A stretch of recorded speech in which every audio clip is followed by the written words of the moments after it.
진리대로 생각하라, 생각대로 마음하라. 성경시사 철학입니다. 이번 영상의 주제는 미련 없이 떠나려면입니다. 무엇일까요? 전 세계에는 미국의 그랜드 캐니언, 페루의 마추픽추, 캄보디아의 앙코르와트, 중국의 만리장성, 아프리카의 킬리만자로산 등 무수한 명소들이 있습니다. 이 모든 곳이 사실 우리 앞에 펼쳐진 아름다운 가든이죠. 평생 내가 다 못 가볼 정도로 크고 아름답고 조화로운 가든 말이죠. 그 안에는 또 평생을 가도 다 못 만나는 무수한 사람들이 살고 있고, 한마디로 넘치는 풍성함이 우리 앞에 펼쳐져 있습니다. 현대인들은 지구가 작다 하지만 여전히 우리에게는 넘치도록 큰 것도 사실입니다. 아는 사람보다 모르는 사람이 훨씬 많고, 보아도 끝이 없는 아름다운 것들과 먹어도 다 먹지 못하는 것들이 넘쳐나니 말입니다. 왜 그럴까요?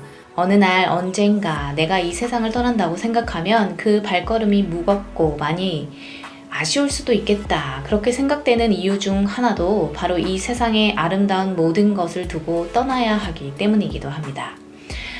어떻게 할까요?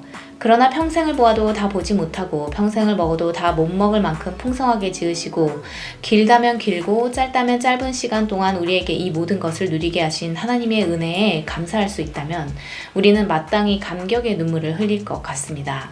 그래서 이 세상을 떠나는 날에는 주께서 지으신 아름다움을 즐기게 하시고 사랑하게 하시고 누리게 하시니 감사합니다. 잘 보았습니다. 기쁘고 즐거웠습니다. 이렇게 감사함으로 갈 수 있을 것입니다.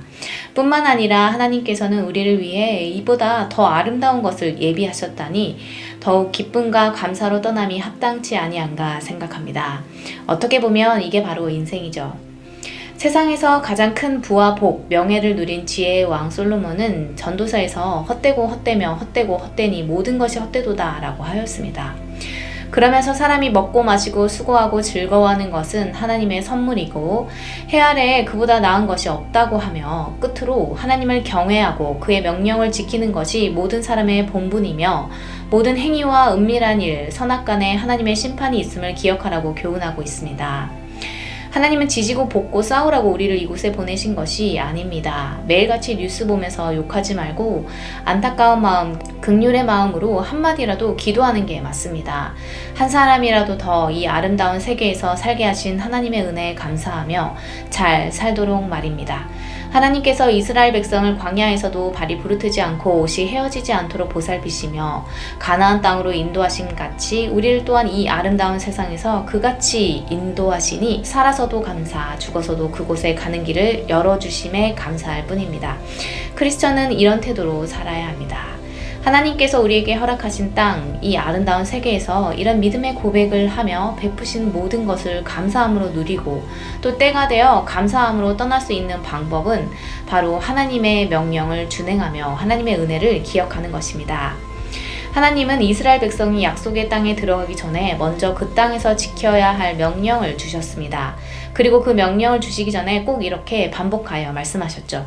신명기 26장 1절 내 하나님 여호와께서 내게 기업으로 주어 차지하게 하실 땅에 내가 들어가서 거기에 거주할 때에 마치 소풍날이나 여행 날짜를 잡아놓고 거기 갈 때 뭐뭐 가져가야지, 거기 가서 뭐 먹어야지, 뭐 입어야지 기대하고 소망하고 생각하고 계획하고 다짐하는 것과 마찬가지죠. 하나님께서 주신 땅에 내가 거주할 때에 그럴 때마다 이런 반복된 과정이 우리에게 일종의 설렘이지 결코 지루함으로 다가오지는 않습니다. 또 이런 준비와 각오는 반드시 필요한 것이기도 하죠. 중요한 출장이나 해외여행 전에 예방주사를 맞는다든지 상비약을 챙긴다든지 명심하고 유의하고 기억하고 조심해야 할 것이 분명히 있으니까요. 하나님은 말씀하십니다. 너는 곧 그 약속의 땅에 들어갈 것인데 너희는 내가 준 땅에 들어갈 때 이 명령들을 지키라. 곧 그 땅은 나 여호와 하나님이 준 것임을 꼭 기억해야 한다는 것입니다. 그 명령들은 곧 하나님의 은혜를 잊지 말라는 것이고 또 주신 은혜를 잘 받으라는 것으로 우리에게 더 풍성히 누리고 더 감사하고 더 영광 돌리는 길이 바로 이것임을 알려주는 것입니다. 요렇게 은혜를 받으라. 은혜 가운데 거하라고 말씀해 주시는 것이죠. 계명은 의무 이전에 은혜를 받는 길을 알려주는 것이며 어떻게 감사하고 어떻게 보답하고 어떻게 그 은혜에 상응하는 행동을 할 것인지 알려주는 일종의 은혜를 잃지 않는 지침이라 할 수 있습니다. 바로 은혜 안에 거하는 길을 가르치는 것이죠. 우리 모두 하나님께서 허락하신 이 아름다운 땅, 아름다운 세상에서 하나님의 은혜를 기억하며 하나님의 명령을 준행하며 감사함으로 누리고 또 감사함으로 떠날 수 있기를 소망합니다.